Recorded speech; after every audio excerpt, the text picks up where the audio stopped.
افغانستان راشن بشي زرغون بشي وطن افغانستان وزرو کې می کړه دې جانان افغانستان.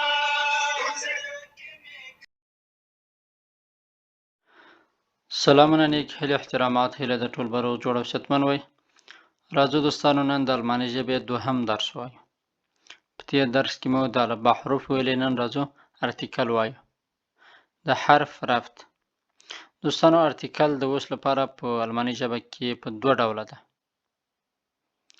یو معین ارتیکل ده او بل غیر معین ارتیکل ده. یو ډول بل ارتیکل هم شته چې هغه ته منفي ارتیکل هم وایي چې هغه بیا په راتلونکي کې وایو. نن راځو معین ارتیکل او غیر معین ارتیکل وایو. معین ارتیکل دوستانو په هغه وخت کې استفاده کیږي چې کله یو شی لکه نوم نه چې معلوم ده معین یا معلوم وي، نو موږ او تاسو څه استفاده کوو؟ معین ارتیکل استفاده کوو. د مثال په ډول باندې کله چې یو کتاب معلوم وي، موږ او تاسو د هغه سره معین ارتیکل استفاده کوو. که چیرې نامعلوم وي چې کوم کتاب یا د کوم بخش کتاب یا څه رقم کتاب نامعلوم وي، له هغه سره غیر معین ارتیکل استفاده کوو. راځو لومړی معین ارتیکل وایو. بستمتر ارتیکل ام نومیناتیو. معین ارتیکل په نومیناتیو حالت کې. داسې نومیناتیو څه ته وایي؟ په راتلونکي ویډیو کې درته واضح کوم.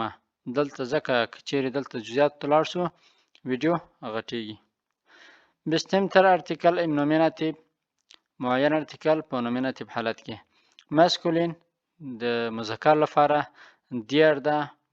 فیمینین د مؤنث لپاره دی ده. نیوترال د خنثی یا بیجانه لپاره دس ده. فلورال د جمع لپاره دی ده. د مثال په ډول باندې د مذکر لپاره دیر من یو سړی، دی فراو یو ښځه، دس بوخ یو کتاب، دی مینر سړی جمع. دا دوستانو معین ارتیکل په نومیناتیو حالت کې. اوس راځو غیر معین ارتیکل ته. دوستانو غیر معین ارتیکل موږ په هغه وخت کې استفاده کوو کله چې یو شی مشخص او معلوم نه وي. د مثال په ډول باندې اینمن یو سړی، خو معلومه نه ده چې کوم سړی. که چیرې معلوم وي بیا دیر سره استفاده کوو، یعنی معین ارتیکل سره استفاده کوو. که چیرې نامعلوم وي چې کوم سړی او څنګه، بیا عین سره استفاده کوو. اون بستمتر ارتیکل ام نومیناتیو. غیر معین ارتیکل په نومیناتیو حالت کې. دیر لپاره عین ده، دی لپاره عینې ده، د دس لپاره عین ده، د دی لپاره د جمع لپاره نول ده یعنی صفر ده. د جمع لپاره غیر معین ارتیکل نشته. د مثال په ډول باندې اینمن یو سړی، این فراو یو ښځه، این بوخ یو کتاب.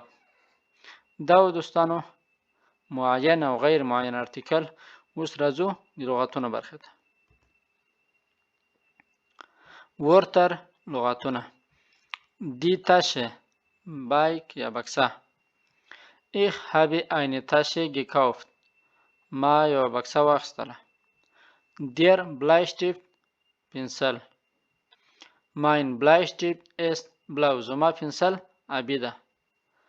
Der Computer کمپیوټر. Ist dein Computer neu؟ آیا ستا کمپیوټر نوی ده؟ دا پوښتنه ده. دا و د نن ورځې درس. تر بیا او بلې ویډیو. د الله په امان.